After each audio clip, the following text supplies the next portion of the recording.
Hai murid-murid, salam sejahtera. Hari ini Cikgu Tan akan berkongsi ilmu dengan murid-murid tentang bagaimana membina ayat gramatis dengan teknik SKOP, Scope. Mudah saja, jom kita belajar bersama.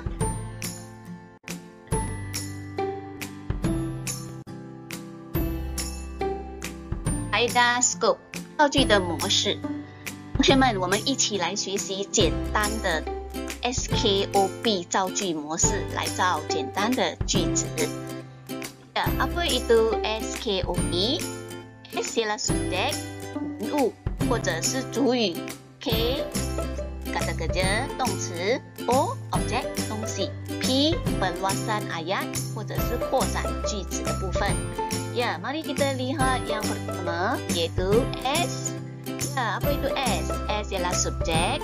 Subjek biasanya terdiri daripada kata nama ataupun frasa nama. Mari kita lihat beberapa contoh subjek yang boleh kita gunakan semasa membina ayat. Contoh, cikgu, murid-murid, kucing saya. Boleh faham? Ya, bagus ya. Ya, murid-murid, seterusnya kita lihat apa itu K dan O. K ialah kata kerja 动词, O ialah objek 东西. Mari kita lihat beberapa di sini. Menyapu sampah, melayari laman web, membaca email. Menyapu, melayari, membaca, semua ini ialah kata kerja. Okey, objek ialah sampah, laman web dan email. Okey, boleh ya? Ya, okey. Di sini cikgu ada sedikit nota untuk kongsikan. Kata kerja transitif sahaja mempunyai penyambut iaitu objek di belakang kata kerja. Untuk kata kerja tak transitif, tiada penyambut di belakang kata kerjanya. Maksudnya tiada objek di belakang kata kerja. Okey, di sini ketiga-tiga contoh ini, menyapu, melayari, membaca, ialah kata kerja transitif. Oleh itu, terdapat penyambut di belakangnya. Okey, ada objek. Oleh itu, kita boleh gunakan KO. Tetapi, kalau gunakan kata kerja tak transitif, kita hanya ada K saja, tak ada O. Okey? Untuk kata kerja tak transitif, nanti cikgu bincangkan ya. Jangan khawatir.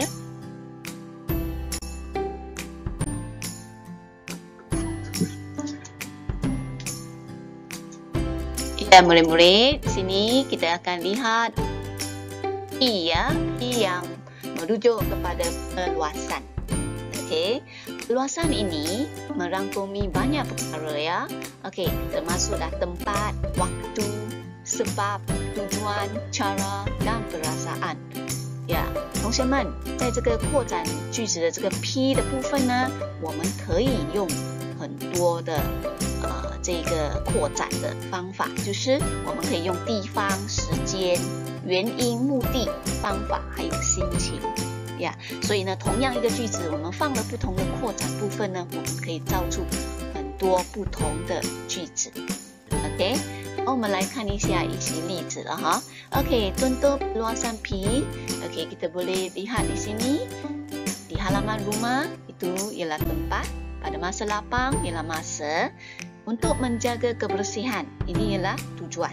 Supaya bersih sebab. Dengan penyapu, dengan berhati-hati itu ialah cara.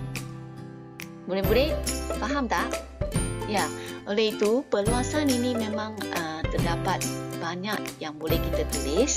Oleh itu satu gambar yang sama kita boleh membeza banyak ayat yang berlainan dengan menggunakan perluasan ayat yang berbeza. Okey, boleh faham ya? Ya, murid-murid, inilah teknik SKOP yang telah kita pelajari ya. Okey, S subjek, K kata kerja, O objek dan P perluasan. 同学们 ，OK， 老师要同学们把这4个词汇背起来，人物、动词、东西、扩展，这个口诀背起来，造句就不难了。OK， 可以试试看哦。好 ，OK， murid-murid lihat gambar di sini.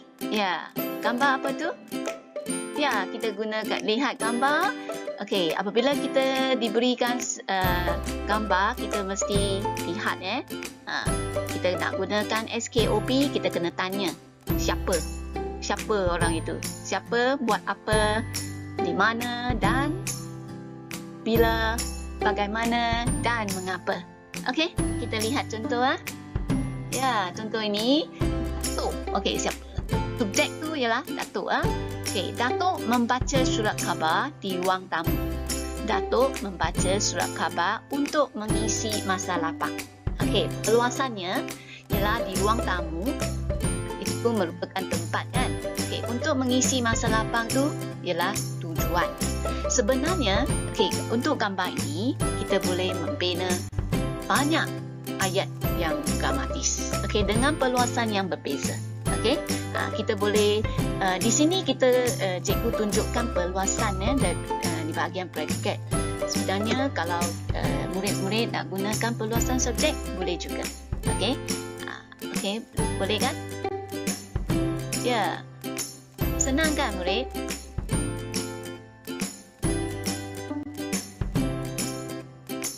Ya, murid-murid, ingat lagi tak apa yang cikgu kata tadi, masa kita gunakan kata kerja tak transitif. Ya, masa kita membina ayat yang menggunakan kata kerja transitif, kita guna SKP aja. Okey, kita lihat gambar di sini. Gambar ini berjogging kan. Okey, kita lihat jadual di sebelah sini. Okey, untuk subjek kita letak Ruben dan kakaknya. Okey, untuk kata kerja K, berjogging. Objek tak ada. Mengapa? Kerana berjogging ialah kata kerja tak transitif. Okey, untuk perluasan, kita boleh letak di taman rekreasi untuk menjaga kesihatan. Kita telah gabungkan tempat dan tujuan. Okey, untuk perluasan ayat ini. Okey, kita lihat ayatnya. Ruben dan kakaknya berjogging di taman rekreasi untuk menjaga kesihatan. Boleh? Ya, ayat yang gramatis. Ya, kita telah gunakan SKP untuk kata kerja tak transitif. Mudah kan murid-murid? Ya. Ya, seterusnya murid-murid, mari kita lihat beberapa untuk ayat yang dibina dengan gunakan SKOP ya. Okey, mula-mula kalau diberi sekeping gambar, murid-murid kena perhatikan dengan teliti. Ya, siapa yang di dalam gambar, buat apa, di mana dan bagaimana, mengapa ya. Okey, lepas tu kita buat satu jadual SKOP, kita isikan butiran ke dalam jadual. Lepas tu bina satu ayat yang lengkap. Di sini, James melayari internet untuk mencari maklumat. Boleh ya?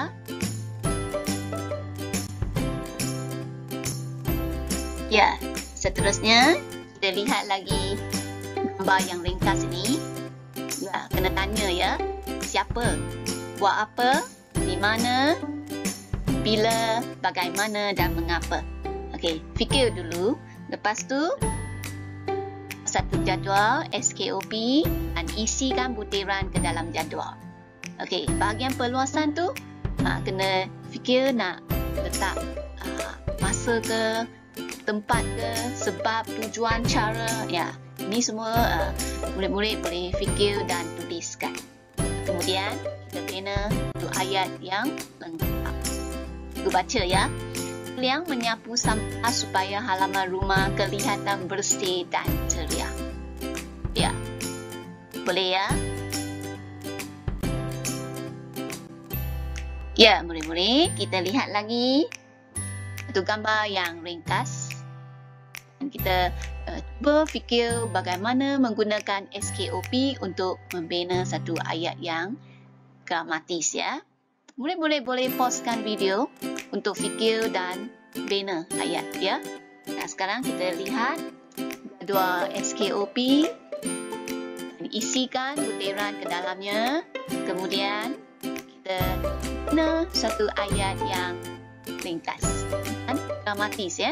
Okey, Ibu Chan Ho menggoreng telur ayam di dapur. Dah dapat? Ya, mudah saja kan murid-murid?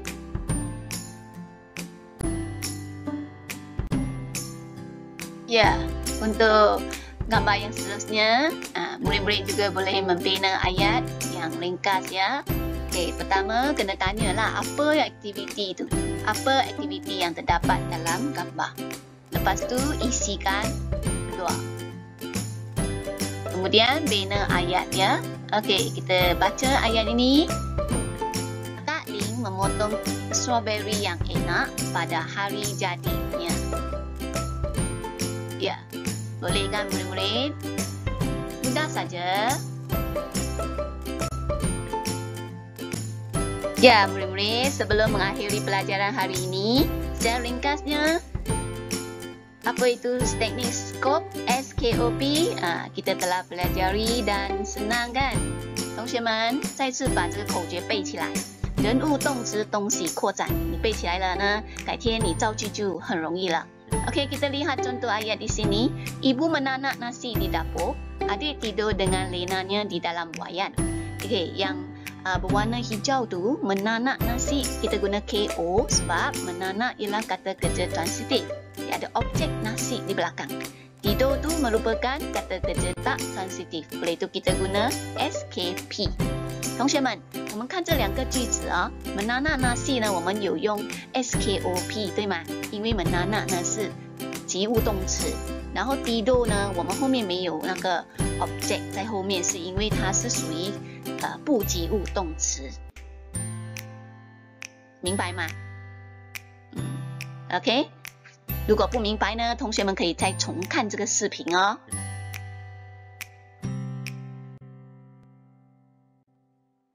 Sekian saja untuk hari ini. Terima kasih. Jumpa lagi. 谢谢同学们，我们下个视频再见咯。如果同学们喜欢老师的视频，可以按赞和订阅巧克力老师的频道哦。谢谢大家。